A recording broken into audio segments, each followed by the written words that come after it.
Hey there, this is Swallow Rocco Coco, here to give you a quick run through on SimBall, the team-based simboarding sport created by Vtox, our gracious hosts. First up, if you're new to simboarding entirely, I'll put it in simple terms. A simboard is essentially a snowboard that hovers. It can be rotated on all three axes, can climb walls, and can be altered to fly. There are even rumours that they can be modified to participate in drag races, but let's not get ahead of ourselves here. A simboard is a hoverboard. Of course, SimBall doesn't just use basic hoverboards. Oh no, these boards have been heavily modified and fit into 3 distinct classes. Let's just talk through them quickly. First up, there is the kinetic board. The fastest of all 3 boards, its speed is based on how much power remains in the board. It also has the ability to sacrifice its own power to recharge nearby boards. More on power later. Next up, the Tesla board is the most popular choice at the time of recording.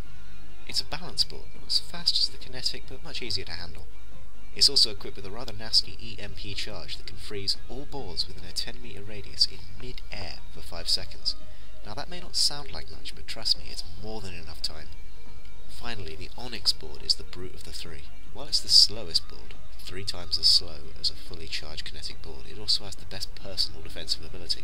The Onyx board, for instance, is immune to the EMP charge of the Tesla board mentioned earlier, and also has the ability to create shockwaves that punch all nearby boards high into the air. Disorientating, surprising, and very, very effective if used correctly. So, that's the boards. Now, let's talk about the arena. The arena has 3 sections of note: the ball spawns, the pins, and the goals, referred to as the holes during competitive play. The holes, or the goals, are the places where players score. They are the big circles on the wall, and to score a goal, a player carrying the ball simply has to make contact with the edge of the circle. Since symbols can travel on walls and even ceilings, this isn't as difficult as it looks. The ball spawns are the white circles on the floor. At the start of a round, a countdown will trigger, then the ball will spawn at one of these 3 locations. They are known as the near wall, the centre, and the far wall. Each spawn makes for a different kind of play. This variation is one of the many catalysts that makes SimBall such an interesting sport for both players and spectators alike. The pins are another complication inserted into the arena, purely to screw with the players.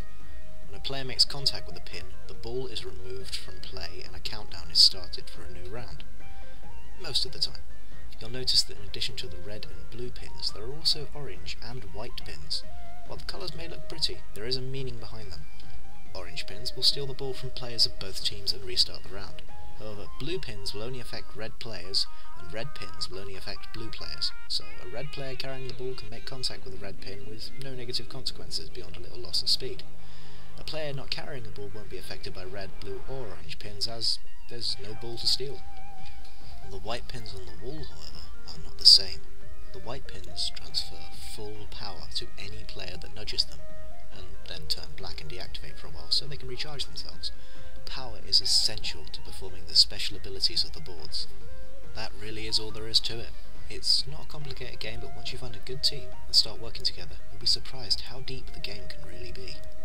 For more information, visit the site or the sim, both listed below. This has been Swallow Rocco Coco, introducing you to SimBall. Have fun out there.